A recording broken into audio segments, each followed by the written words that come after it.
Sí la ven ahí, ¿verdad? Sí. Ok, gracias. Bueno, vamos a empezar con la tercera unidad. Esta es la primera parte de la tercera unidad. ¿En qué se dividen la tercera unidad? ¿En qué la divido? Pues principalmente la tercera unidad se refiere a la primera ley de la termodinámica.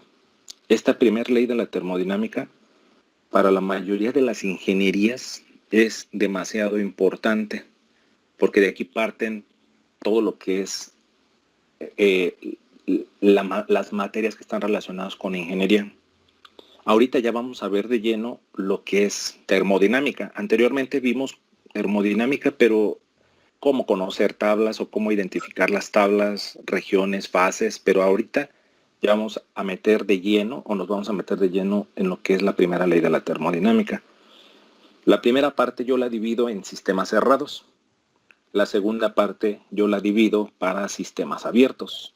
Y la primera ley de la termodinámica cambia pues a lo mejor para ustedes es una ecuación diferente a la de los sistemas cerrados que la de los sistemas abiertos para la primera ley, pero prácticamente es la misma, nada más que tiene consideraciones o considera algunos puntos o aspectos importantes para los sistemas abiertos y considera algunos puntos importantes para los sistemas cerrados. En este caso, yo voy a hablar acerca de sistemas cerrados.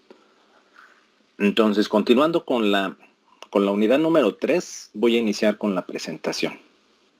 De las leyes de la termodinámica, probablemente la más aplicada y la más utilizada para los ingenieros es la primera ley de la termodinámica. Y efectivamente, la primera ley de la termodinámica pues nos describe cómo las energías se transfieren en un determinado proceso. Incluso algunos ingenieros le cambian el nombre o algunos libros de texto. Le llaman el balance de energía.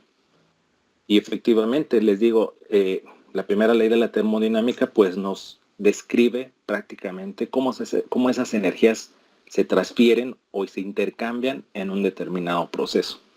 Existen muchas definiciones de la primera ley de la termodinámica, pero prácticamente todas se refieren a lo mismo. Algunas de estas son las siguientes.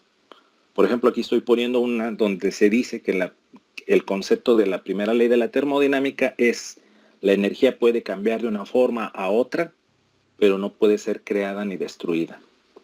Otro concepto que pueden ustedes encontrar también es que la energía total del universo permanece constante. Pero a nosotros como ingenieros, la definición más concreta o más exacta, apegada a nuestro perfil, pues es la siguiente, la que estoy marcando en azul. Esa es la definición de termodinámica, donde dice que las variaciones de energía en un sistema cerrado, ya sabemos lo que es un sistema cerrado, es causada por el intercambio de energía con lo que lo rodea, es decir, el ambiente. Entonces, sistemas cerrados ya los hemos visto desde la primera unidad. Son aquellos sistemas donde no hay intercambio de materia hacia el entorno. Si se fijan aquí, la energía es el azul, son las flechas. Bueno, aquí la energía es azul o más bien la materia es azul y la energía es rojo. Aquí debí ponerlo o debí ponerla prácticamente el concepto, donde el sistema cerrado, si ustedes recuerdan, la energía se transfiere de mi sistema hacia el entorno, del entorno hacia el sistema, pero la materia no se intercambia con el ambiente, y eso ya lo habíamos visto. De hecho, vimos algunos ejemplos de sistemas abiertos, sistemas cerrados y sistemas aislados. Aquí voy a poner un ejemplo. Imaginémonos que tenemos una olla, un recipiente con una cierta cantidad de agua, lógicamente está tapada, y empezamos a calentar. Empezamos a calentar hasta antes de la ebullición, porque si este líquido o esta sustancia empieza a ebullir, pues lógicamente, como no está tapado herméticamente, pues va a empezar a intercambiar materia de mi sistema hacia el entorno. Recuerden que mi sistema aquí, en este caso, yo lo estoy manejando como la sustancia dentro del recipiente. y yo pongo una barrera imaginaria que es prácticamente el límite de la olla o del recipiente. Entonces, cuando empieza a buir y no está tapado herméticamente, pues lógicamente empieza a transferir materia y además energía. Entonces vamos a analizar este ejemplo, que es un ejemplo muy común y muy casero. Imagínense que en su casa están colocando esa olla, ese recipiente en la estufa, prenden la flama y prácticamente vamos a analizar qué ocurre desde el punto de vista termodinámico con este ejemplo que estamos poniendo. Aquí está lo que les comentaba. Recordemos que el sistema cerrado, aquí la materia es el azul, la energía es rojo. La energía sí puede transferirse porque de la flama se está transfiriendo hacia mi sistema, pero la materia no puede transferirse precisamente porque no estoy ebulliendo. Entonces ya tenemos hasta este momento nuestra definición de sistema cerrado y ya conocemos a qué se refiere con sistema cerrado. Vuelvo a mencionar, estamos considerando un ejemplo de una olla, contenemos cierta cantidad de agua y vamos a ver qué ocurre desde el punto de vista termodinámico. Entonces, para sistemas cerrados, ese delta E que está aquí dentro de mi sistema, dentro de la olla que estoy poniendo, es la sumatoria de todas las energías que están presentes en esa sustancia, en esa olla. Y los termodinámicos al menos se pusieron de acuerdo en poner una serie de simbología y además de signos, donde ellos acordaron que las únicas formas de intercambio de energía de mi sistema con el entorno, es decir, de la olla que estoy yo calentando esa sustancia, con el medio ambiente o con los alrededores, es el trabajo y es el calor. Son las únicas energías o formas de energía con las cuales puede interactuar mi sistema. Y ellos se pusieron de acuerdo para poner una serie de signos. Ellos dicen que trabajo que entra a mi sistema es negativo, trabajo que sale de mi sistema es positivo, calor que entra a mi sistema es positivo, calor que sale de mi sistema es negativo. Esto es importante que lo tengamos presente, los signos que toman esos diferentes tipos de energías que es calor y trabajo al momento de que empecemos a resolver nuestros ejercicios, porque dependiendo de ello, nuestro problema va a estar bien. No puedo dejar arbitrariamente, porque a mí se me antoja o porque a mí se me ocurrió ponerle positivo nada más, no, sin considerar que entra o sale. Yo decir, pues el trabajo para mí es positivo, el trabajo para mí en este caso es negativo. No, tiene que ver con esta dirección que toma la energía. Si mi entorno transfiere trabajo a mi sistema, yo tengo un trabajo negativo. ¿Cuál trabajo sería o qué tipo de trabajo sería que mi sistema que mi entorno transfiera a mi sistema? Vamos a imaginarnos que tengo un cilindro pistón. Al momento yo de presionar ese cilindro pistón y al hacer menor ese volumen, porque estoy comprimiendo, estoy aplicando un trabajo hacia el sistema y ese trabajo para mí va a ser negativo. Ahora vamos a ver lo contrario. Si yo caliento una sustancia, un gas en ese cilindro pistón y empieza a expandirse, el pistón a moverse, a desplazarse y aumentar el volumen de ese recipiente, pues prácticamente mi sistema está ejerciendo trabajo hacia el entorno y ese sería un trabajo positivo. ¿Cuál sería un calor positivo? Pues eso es muy fácil de deducir. Pues si yo estoy poniendo una flama en una sustancia, estoy proporcionándole calor. Ese es calor positivo. Si mi sistema, yo retiro esa flama y mi sistema empieza a perder calor, pues está transfiriendo calor del sistema hacia los alrededores y ese calor va a tomar un signo negativo. Entonces, para que se les facilite más ustedes asuman o consideren que cuando yo estoy hablando de una compresión, el trabajo va a ser negativo. Cuando estoy hablando de una expansión, mi trabajo es positivo. Al igual cuando adiciono calor es positivo, cuando retiro calor es negativo. Aquí es importante aprenderse estos signos. Y es muy fácil aprenderlo, no necesito aprenderme los 4. Me aprendo el trabajo que entra, es negativo, y lógicamente el calor que entra va a ser de signo contrario, positivo. Ahora el otro es positivo refiriéndonos a la W y el otro es signo contrario refiriéndonos al calor. Es una fórmula muy sencilla que yo les platico a los alumnos para que se aprendan estos signos para el trabajo y para el calor. Entonces les decía, las únicas formas de energías que puede interactuar con mi sistema pues prácticamente es el calor y el trabajo. Y efectivamente ese delta E es la sumatoria de todas las energías que existen dentro de mi sistema. Entonces, el delta E es calor que entra y calor que sale. W es trabajo que sale y trabajo que entra. Aquí es un acomodo algebraico en donde finalmente, si se fijan, este Q es el Q neto, es decir, la entrada menos la salida. Y este trabajo es el trabajo neto, es decir, la entrada menos la salida. O si lo quieren ver, salida menos entradas por el signo. Nada más respetando los signos, ¿no? Entonces, esta es la ecuación que aplicamos nosotros para la primera ley de la termodinámica. Ahora bien, ese delta E que yo les estoy mencionando, ese delta E que estoy ahorita poniendo ahí con ese círculo o ese óvalo, es la sumatoria de muchas energías que están presentes dentro de mi sistema. Vuelvo al ejemplo que estoy mencionándoles. Tengo mi recipiente, mi olla, donde tengo una cierta cantidad de agua y estoy empezando a calentar sin ebuir esa sustancia que es agua. Estoy transfiriéndole calor a través de la flama y voy a ver qué tipo de energías son las que están presentes en esa olla o en ese sistema que para mí es prácticamente el agua. Entonces, ese delta E es la sumatoria que les digo donde tengo todas estas energías presentes. Vamos a ver cada una de ellas. La primera es delta U, es el cambio de energía interna. Esas son energías, es el de energía interna total. La energía interna total es una propiedad intrínseca propia de la materia. ¿A qué me refiero con intrínseca? Por ejemplo, si les digo la nieve es blanca, el cielo es azul, es una propiedad característica propia de la materia que yo no la puedo quitar.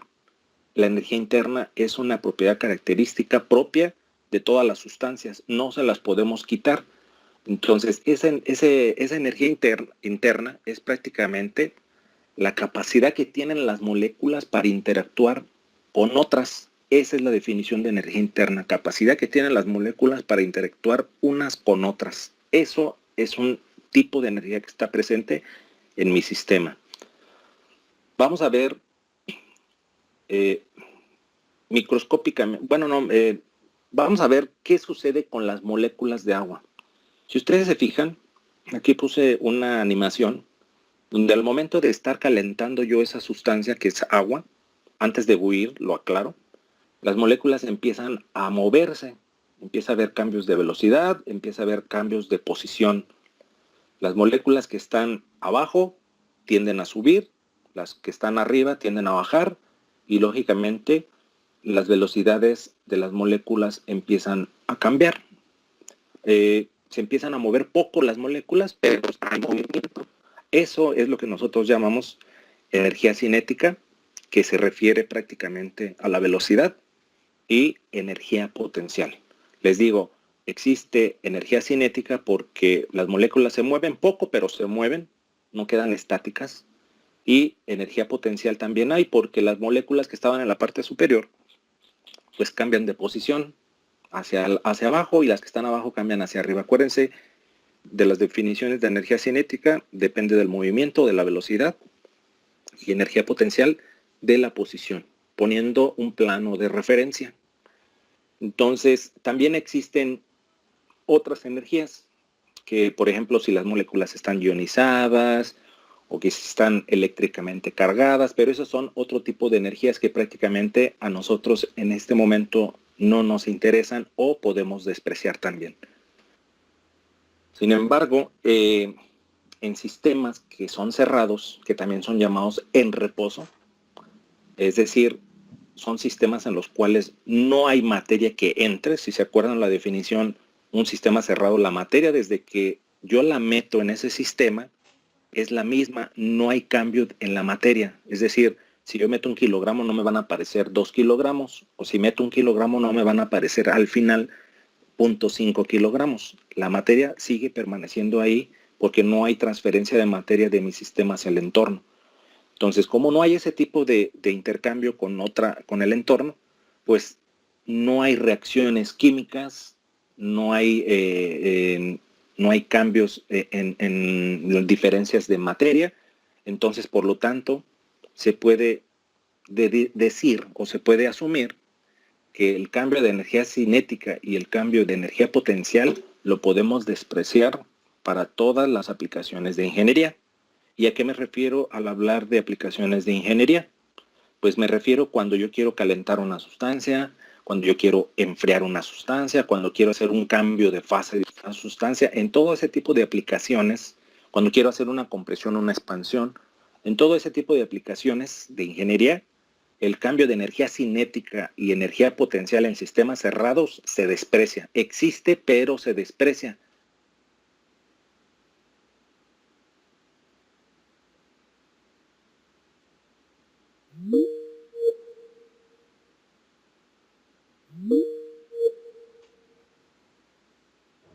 Desprecio esos dos términos de energía cinética y energía potencial con el valor total.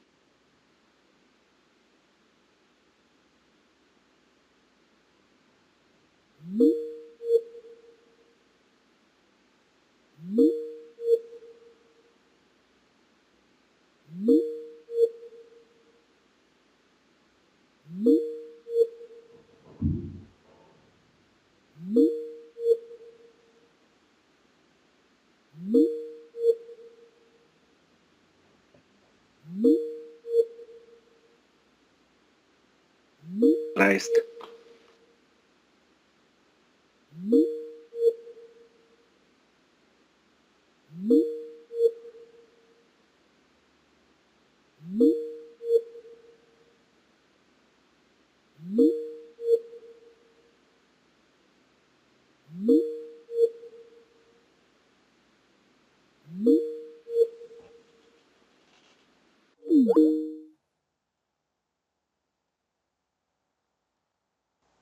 Claro que sí, pero las puedo despreciar. Y si se fijan, delta E es igual a delta U. Ahora sustituyen delta E aquí en esta ecuación y les va a quedar que delta U es igual a Q menos W menos A menos W. Esta es la ecuación más clásica y característica de la primera ley de la termodinámica que aparece en todos los libros de texto de física, de química, de balance, de termodinámica, de operaciones unitarias. Todo lo que queramos aplicar con la primera ley de la termodinámica, vamos a recurrir a esta ecuación. Esta es mi ecuación principal. Bueno, la principal es delta E, pero lógicamente por la definición que estamos en sistemas cerrados, pues delta E y delta de energía cinética y delta de energía potencial las despreciamos y prácticamente esta ecuación es la que quedaría para sistemas cerrados.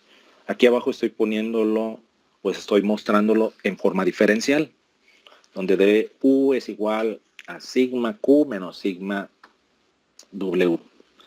Ahora, antes de continuar, si ustedes observan, aquí tengo un concepto que es trabajo. Este trabajo se refiere en el capítulo número 4 del libro Sengel, se refiere a diferentes tipos de trabajos que pueden estar presentes en un sistema. Y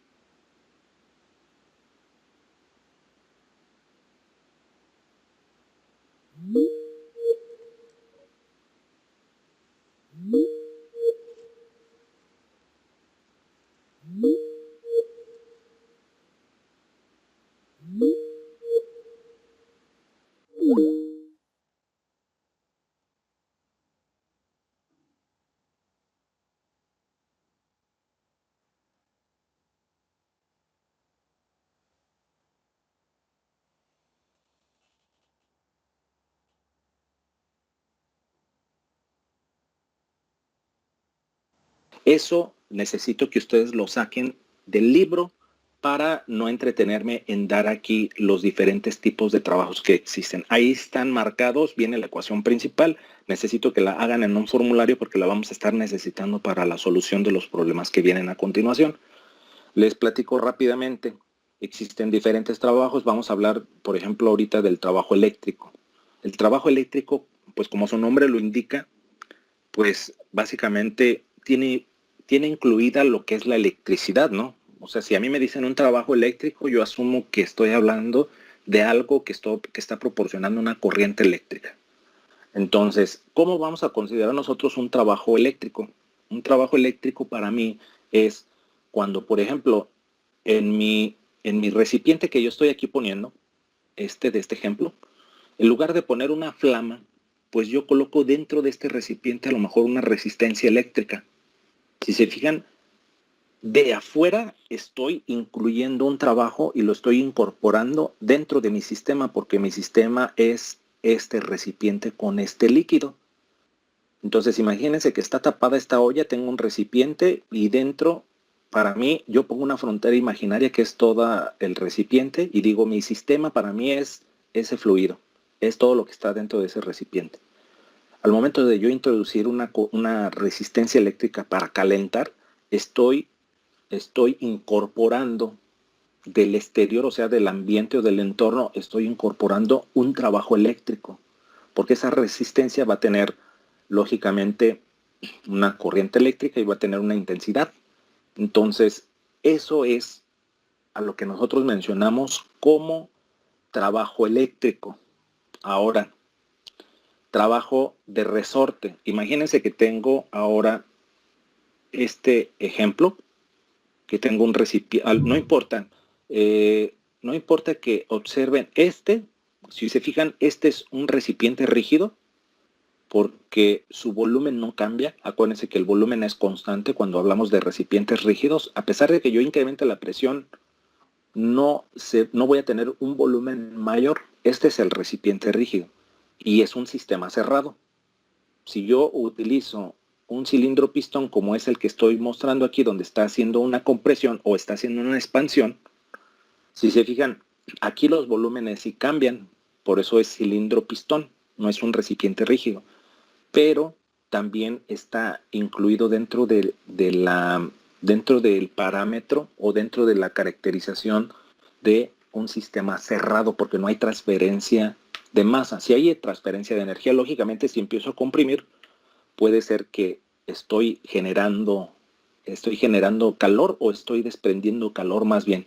Más bien aquí al comprimir desprendo calor. Cuando empiezo a comprimir, a expandir, aquí sí adiciono calor. Si se fijan, la transferencia de energía sí existe de mi sistema hacia mi entorno, pero la de masa no, porque se queda dentro del pistón. Entonces, allá les decía, aquel es trabajo cuando estoy incluyendo una resistencia eléctrica en un recipiente, que regularmente se utilizan en recipientes rígidos. Ese, para mí, es un trabajo eléctrico. Un trabajo de frontera móvil es este que estamos observando aquí en el cilindro pistón. Frontera móvil, pues como su nombre lo indica, la frontera, ¿cuál es la frontera? Pues la frontera imaginaria es el volumen inicial. Y como se vuelve a desplazar hacia un volumen final, pues por eso se le llama frontera móvil. Y prácticamente frontera móvil solamente se aplica a los pistones, para que lo tengan presente. Hasta ahorita estamos viendo dos de los trabajos mencionados, trabajo eléctrico y trabajo de frontera móvil. Vamos a ver el trabajo de resorte, cómo funcionaría ese. Pues imagínense que es tan fuerte la presión que tengo en este recipiente de cilindro pistón, que el cilindro émbolo, por su propia naturaleza, no empieza a hacer una compresión. Lo que yo aplico aquí es o instalo aquí dentro del émbolo, o de esta parte, instalo un resorte, el cual va a empezar a empujar este cilindro pistón, precisamente, o para evitar que, puede ser para dos cosas. Puede ser para empujar la base o la placa que está aquí, realizando la compresión, o puede ser para que al momento de que exista una expansión, este dispositivo, esta placa, no pase más de un cierto punto que yo estoy poniendo a través de un resorte. Está ejerciendo una fuerza hacia abajo el resorte. Al comprimir, al expandirse este pistón, el gas está ejerciendo una presión hacia arriba y se encuentran estas dos presiones hasta que se igualan y se mantienen en un solo sitio. Si a lo mejor se quitara ese resorte, a lo mejor ese pistón se bota más hacia arriba. Entonces eso es lo que se llama trabajo de resorte. Y finalmente existe el otro trabajo que les estoy comentando, que es el trabajo de flecha. El trabajo de flecha, pues regularmente están involucradas revoluciones por minuto. Entonces, imagínense aquí que yo tengo un recipiente rígido, donde está cerrado, y yo involucro un agitador donde empieza a tener revoluciones por minuto. Entonces, dependiendo del largo de las paletas, del torque y de todo lo que está implicado dentro de ese dispositivo, yo puedo calcular el trabajo de flecha que realiza o que estoy incluyendo, involucrando dentro de mi sistema. Entonces, esos son los diferentes tipos de trabajos que vamos a estar manejando. Espero que no tengan dudas. Si no, les digo, ahorita al final me hacen sus comentarios para resolverles ese tipo de dudas. Entonces, volviendo al tema, pues les había comentado que tenemos que delta U es igual a Q menos W. Esa es mi ecuación principal de la primera ley de la termodinámica para sistemas cerrados o que son llamados en reposo. Ahora, para continuar avanzando necesito dejar claro un término, un concepto que se llama entalpía, que ya hemos estado utilizando. Entalpía. ¿Qué es realmente la entalpía? Pues yo sé que entalpía es la H, o está definida prácticamente por la letra H, y que es igual a U mayúscula más PV. Pero, ¿qué representa eso? Les voy a explicar de dónde sale el concepto de entalpía. Volvamos al ejercicio o al ejemplo que les puse anteriormente. La olla o el recipiente que estoy yo calentando prácticamente. Si se fijan en esa olla o en ese recipiente, dentro de ese recipiente yo tengo una cierta cantidad o una poca cantidad de agua. Una poca cantidad de agua que tiene energía interna, que es una propiedad intrínseca propia de la materia, no se la puedo quitar. Es una propiedad característica de las sustancias. Por el simple hecho de tener esa sustancia, tiene energía interna y no se la puedo quitar. Entonces, imagínense que ese círculo que está ahí, que estoy poniendo, es ese recipiente donde está incluida esa agua. Y además, pues como les comento o les acabo de comentar, al momento de tener agua o tener una sustancia, no agua, sino una sustancia, pues tiene energía interna.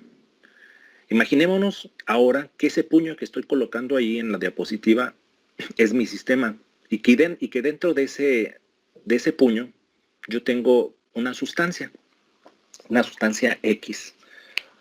Por el simple hecho de tenerlo ahí presente y tener materia, o sea, la materia de esa sustancia pues tiene energía interna, tiene la U. Pero yo quiero ahora desplazar ese puño de esta posición que lo tengo aquí hacia esta posición que lo tengo acá. O sea, muevo el puño de un lugar a otro. ¿Qué es lo que pasa? Pues pasa prácticamente que al momento de tener ese puño, tanto en este punto como en este punto, lo que estoy haciendo es ejerciendo una presión. ¿Por qué? Porque al momento de colocar este puño en esta posición, este espacio ahora que ocupa ese puño estaba antes ocupado por aire. Y al momento yo de poner ese puño a esta posición, pues ese aire lo desplazo una cierta cantidad de volumen de aire, aplicando la presión de mi mano en esa posición. Al igual, si yo me fijo, inicialmente yo tenía el puño en esta posición, ahora lo tengo en esta posición y el volumen que ocupaba mi puño en esta posición ahora está sustituido por un cierto volumen de aire. Entonces, los estudiosos de la termodinámica observaron este fenómeno y dijeron, bueno, bueno, antes de continuar con ello, esto que les acabo de comentar, de que ejerce una presión y desplaza un cierto volumen de aire, se llama trabajo PV. Ese es el trabajo PV que lo van a estar ustedes viendo a lo largo del libro cuando empiezan a hacer sus resúmenes. Ese trabajo PV, aquí lo estoy poniendo, trabajo PV o energía PV. ¿Qué fue lo que pasó? Que los estudiosos dijeron, si la energía interna está siempre tomada de la mano de un trabajo PV, porque si se fijan, observen el ejemplo que estoy poniendo, si estoy colocando aquí este puño, tengo energía interna porque tengo sustancia, pero además el puño está ejerciendo una presión y está desplazando un volumen. Igual de este lado de acá. Tengo sustancia dentro de mi sistema en este punto yo estoy diciendo que es el puño, dentro de ese puño yo tengo una sustancia, por el simple hecho de existir esa sustancia tiene energía interna, pero además por estar colocando este puño en esta posición o en este punto, no en esa posición porque puedo tener otra posición del puño, pero me refiero a la posición, al lugar donde está ocupando ese puño. Entonces, si se fijan, está de la mano la energía interna y el trabajo PV.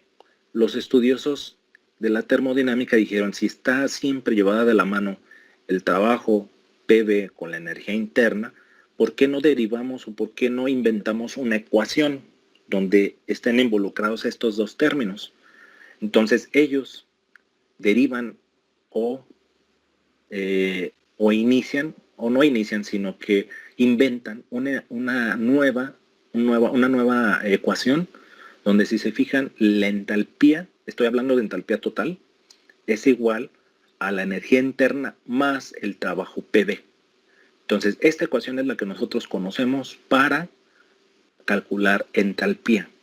Cualquier energía que nosotros, aquí están en la forma derivada, si se fijan aquí, aquí lo único que se hace es poner que cuando la presión es constante, pues queda presión por dB. Ahora cuando el volumen es constante, volumen por dP. Entonces, esta ecuación, si nosotros necesitamos calentar, si necesitamos enfriar, si necesitamos comprimir, si necesitamos expandir, si necesitamos hacer cambios de fases, todas las aplicaciones de ingeniería que había hablado anteriormente, podemos observar que necesitamos hacer cálculos de entalpía. Y esto es lo que nosotros vamos a aplicar como ingenieros, entalpía. Ahora, fíjense en esta ecuación, DH es igual a DU más PdV más BDP. Pongan atención a esta ecuación. ¿Qué es lo que pasa? Voy a poner dos ejemplos rápidamente. El primero, veamos un ejemplo donde yo tengo una barra de cobre y quiero saber cuánto calor debo de agregarle a esa barra de cobre para llegar hasta una temperatura, supongamos, de 500 Kelvin o hasta llegar a una temperatura de fusión o fundirlo. La temperatura de esta barra de cobre para fundirlo más o menos son como 1250 Kelvin. Entonces, vamos a imaginarnos que queremos llevarlo desde los 300 hasta los 500 y quiero ver cuánto calor necesito adicionarle para llegar de este punto de temperatura al segundo punto de temperatura. Para ello, si se fijan, la barra de cobre es un sistema cerrado. ¿Por qué? Porque no hay transferencia de masa. Sí hay transferencia de energía porque al momento de calentarla o al momento de fundirla, pues le estoy transfiriendo calor, pero la masa sigue siendo la misma. Entonces, viendo que tengo un sistema cerrado, pues aplico la primera ley de la termodinámica, aplico de forma diferencial, aplico la regla de la palanca, que es esta de aquí, este paso de aquí a aquí. Entonces, si se fijan, DH es igual a DU más PdV más BDP. Los únicos trabajos que observo que están presentes en esta barra de cobre es no observo que hay diferentes tipos de trabajos. Es decir, no hay trabajo eléctrico, o sea, no estoy metiéndole una resistencia dentro de la barra de cobre. No hay trabajo de flecha, no estoy metiéndole un agitador. No hay trabajo de frontera móvil, o sea, no puede No puede haber una dilatación, pero muy leve. Y además no existe un trabajo de resorte. Entonces, si se fijan, esta ecuación que está aquí, lo único que se hace es sustituir DH, es DU más P de B más B de P. Despejen de esta ecuación DU, que es prácticamente la que está del lado izquierdo de la ecuación amarilla. Entonces me quedaría DU es igual a DH menos P de B menos B de P. Eso lo sustituyo en la ecuación amarilla y si se fijan es lo que estoy presentando en la ecuación que está en la parte de abajo. DH, que es este término, menos P de B menos B de P igual a DQ menos W. Esta es la ecuación que tengo para esta barra de cobre. Ahora, poniendo atención en esta ecuación, observen qué es lo que pasa. Como les había comentado anteriormente, no tengo o no veo presente ningún tipo de trabajo más que trabajo PB. Es decir, tengo la sustancia, está desplazando, está aplicando presión y está desplazando un cierto volumen de aire que ocuparía ese aire si no estuviera esa barra en esta posición. Entonces, el único trabajo que yo veo presente en esta barra es el trabajo PB. Si yo cambio ese trabajo PB, o sea, DW, acuérdense que W es el trabajo y ese depende de qué tipo de trabajo es el que esté aplicando, pues la ecuación anterior, que aquí tenía, o que aquí está, menos DW, sustituyo PdB aquí, y si se fijan, este PdB con este DW, que es PdB, prácticamente se eliminan, y la ecuación me quedaría que DH menos BDP es igual a DQ. Sin embargo, en todas las fundidoras, cuando nosotros calentamos en el laboratorio, cuando hacemos un calentamiento, un enfriamiento, cuando hacemos una fundición o incluso en las plantas industriales que se realizan las fundiciones de metales en altos hornos y todo eso, todo se realiza a presión constante, es decir, a una presión atmosférica. Si la presión es constante, observen que aquí esta es una diferencial, o sea, es la presión 2 menos la presión 1. Como la presión es la misma, pues prácticamente este BDP se elimina y mi ecuación me quedaría que DH es igual a DH. Es decir, si yo elimino esa diferencial, pues aplico una integral y me quedaría que Q es igual a la diferencia de entalpías. La entalpía del punto 2 o punto final menos la entalpía del punto 1 o punto inicial. Esto es cuando ocurre esto de presión constante. Vamos a revisar el segundo ejemplo, cuando la presión cambia. Imagínense que tenemos un recipiente, un cilindro de su casa que tiene un gas a una cierta presión. Vamos a imaginarnos que tiene presión subíndice 1 y el recipiente se cae al fuego y empieza a calentarse ese gas que está contenido en ese recipiente y la presión empieza a aumentar.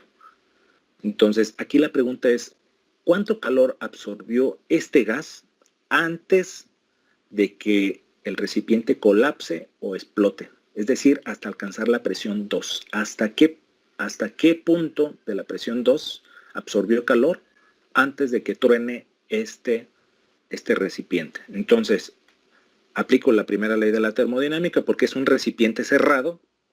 La materia no se transfiere, la energía sí.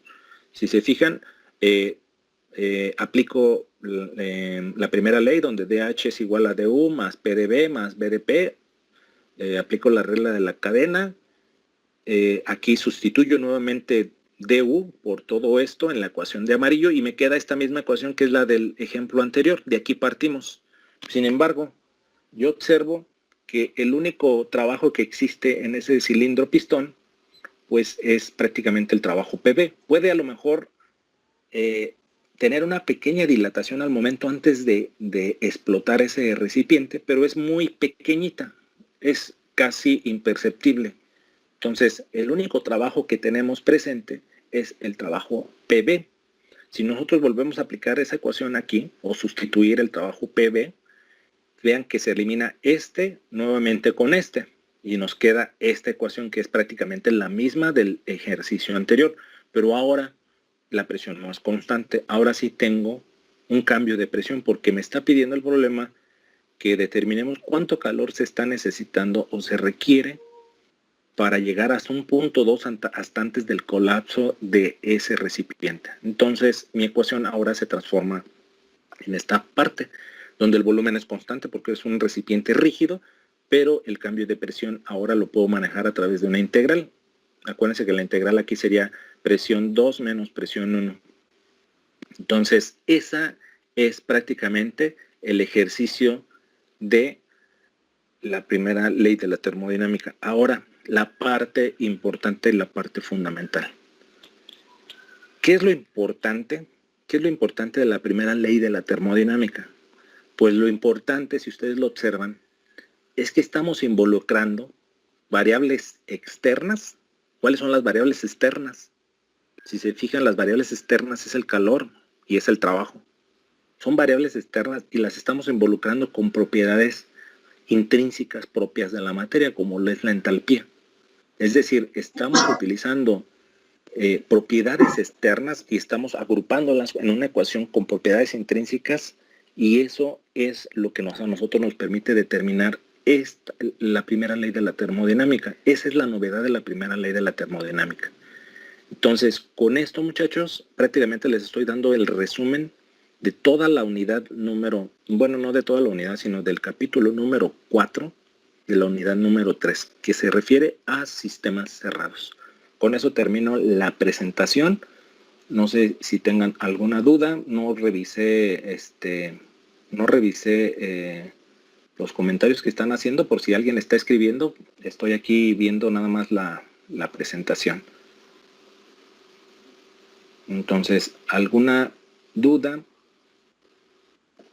¿Alguna pregunta por parte de ustedes? Si no, con esto termino Yo, profesor. Sí, profe, yo también. Ok, a ver, vamos primero con... ¿Quién fue el primero que habló? ¿Axel? Sí. Ok, dime, Axel. Nada más una cosa.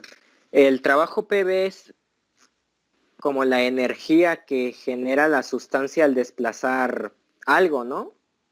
Ajá, es que el trabajo PV, si te fijas, es la presión multiplicada por el volumen. Cuando tú tienes una sustancia, imagínate que tú vas a colocar esa olla arriba de la estufa de tu casa. Antes de colocarla, ese espacio lo estaba sustituyendo el aire. No había nada, pero está sustituido por el aire. ¿Qué es lo que tú haces? Al momento de tú abrir tu olla, lo que estás ejerciendo es presión, no por el hecho de cargar la olla, sino por el hecho de que ese objeto, que es la olla, llega a ese punto o arriba de la estufa y desplaza prácticamente, aplicas presión sobre el aire y lo desplazas, empiezas a desplazar un cierto volumen de aire. Eso es lo que se llama trabajo PV o energía PV. No sé si quedó claro. Ajá, sí. Ahora, entonces, ¿la entalpía no existe para sistemas en el vacío? Es que si tienes masa, tienes energía interna. Y ahí lo que estás haciendo es que estás ocupando un espacio que a lo mejor no tienes oxígeno, precisamente por el vacío. Pero si tienes o sea, la entalpía ahí te va a quedar como la energía interna nada más, porque no estás desplazando un cierto volumen de aire. No estás desplazando el cierto volumen de aire, pero ahí ya viene, o sea, ese ejercicio o ese ejemplo que tú me estás poniendo ya está más complejo. ¿Por qué? Porque ahí ya interviene lo que es entropía, y ese es otro concepto muy diferente. Ese es otro concepto muy diferente que lo vamos a hablar cuando entremos a la unidad número 4. Ahorita nada más quédate con que la entalpía la estamos aplicando nosotros aquí, no en un vacío, porque tú no vas a trabajar en un vacío. Enfócate a que todo lo que vas a hacer tú prácticamente necesita tener entalpía. Eso es lo que te enfocas. Ya cuando empecemos a ver la unidad número 4, les empiezo a hablar sobre la entropía, porque es un concepto más complicado. De hecho, si tú lo buscas en internet, nada más te dice el desorden molecular. Pero, ¿qué es eso? O sea, hay muchas otras cosas atrás de eso. O sea, no es tan sencillo de explicarlo así decirte, mira, esto es esto, sino que tengo que ver varios ejercicios o varios ejemplos, no ejercicios, ejemplos donde te ponga las imágenes y te diga, mira, esto es la entropía, esto es la entalpía, esta es entropía, esta es la entalpía. ¿Sí, Axel? Ok, profe, gracias. Ok. ¿Alguien más? Sí, yo, profe. A ver, dime. Para fines un poco más físico-químicos, en dado caso de la entalpía, que hay algo así, una vez leí como un artículo de que hay como entalpía de enlace y entalpía de reacción. ¿A qué se refiere como en las moléculas? Ese tema lo ves en en el capítulo en la unidad número 5. Te hablo así rápido de a qué se refiere. La entalpía no nada más depende de la energía interna y del trabajo PV, depende de la temperatura. Y cuando tú tienes temperaturas o tienes una reacción, ahí con esa entalpía tú puedes definir si tu reacción es una reacción exotérmica o es una reacción endotérmica.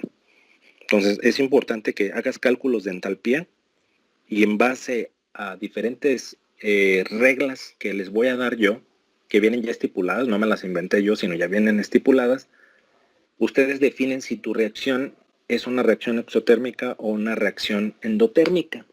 Tú calculas la delta H de reacción como tú lo mencionas. Esa delta H de reacción es la diferencia de entalpías, desde un punto 1 hasta un punto 2. Cuando tú ya calculas esa entalpía, dependiendo de la temperatura, hay diferentes métodos. Hay entalpías que se llaman enlace, hay entalpías que se llaman deformación y la última, una entalpía que calculas a través de la ley de Hess. Eso lo veo yo en la unidad número 5, porque ahorita es meterme a temas que todavía no. Apenas les estoy dando la introducción de las entalpías, que es una entalpía, vamos a calcular, de hecho ya las hemos calculado, pero de tablas, pero aquí vamos a calcularlas de otra forma diferente. Allá en esa unidad es ya nada más enfocarme a esa energía, a esa energía. Entonces, vámonos por pasos, porque sé que hay muchas cosas que han escuchado, que tienen muchas dudas, pero vámonos por pasos, porque si me involucro todo, los voy a revolver con tanta información. Si se fijan, la información que yo les proporciono es exclusiva de ese capítulo, Trato no involucrar información de otros temas o de otros capítulos porque sería muy engorroso y los podría incluso hasta, si la materia es complicada, imagínense, ponerles cosas diferentes y agarrar de un tema de otro, va a llegar un momento, un punto donde ya los voy a saturar de tanta información que ya van a perder el interés de la materia. Entonces vámonos por partes. Esa parte yo la veo en la unidad número 5. Sale, muchas gracias. Ok, ¿alguien más? ¿Quedó claro? Profe, si aún queda tiempo para una duda. A ver, dime. Entonces decíamos que el flujo de energía no existe cuando estamos en un sistema que está en el vacío, ¿verdad? Pues es que ahí prácticamente, si te fijas, el trabajo PV lo están tomando o considerando cuando tú estás haciendo un calentamiento, un enfriamiento, una expansión, una compresión o un cambio de fase, pero involucrando que lo estás haciendo en condiciones atmosféricas. O sea, nunca menciona que lo estás haciendo a una condición de vacío. No lo menciona. Pero si te fijas, por definición, la energía interna es una propiedad intrínseca propia de la materia. Si existe materia de esa sustancia, existe energía interna. Y la entalpía ya no te va a quedar. Entalpía es igual a U más el trabajo PV. Ahí se eliminaría el trabajo PV. Te quedaría que la entalpía va a ser igual a la energía interna propia de la materia, de esa sustancia.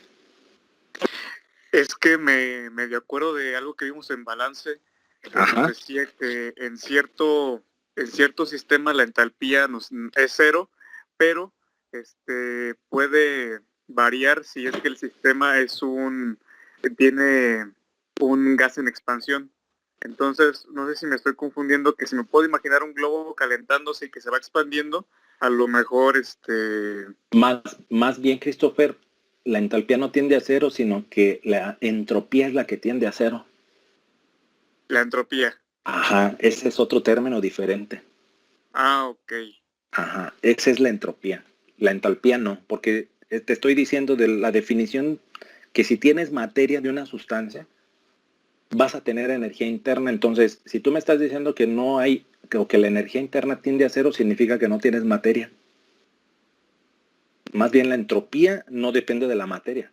La entropía depende del desorden que tienen las moléculas. Ahí sí, dependiendo si la entropía se hace cero, pues puede ser una reacción que sí puede ser factible o no.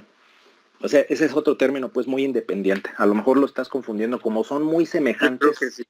Ajá, como si te fijas es entropía y entalpía. El alumno se puede confundir fácilmente, pero lo que tú estás mencionando es entropía. Ah, va, gracias. Ok. ¿Alguien más? ¿No? ¿Quedó claro, muchachos, lo que traté de transmitirles? ¿Sí? A ver, levante la manita ya para que se retiren, porfa, nada más.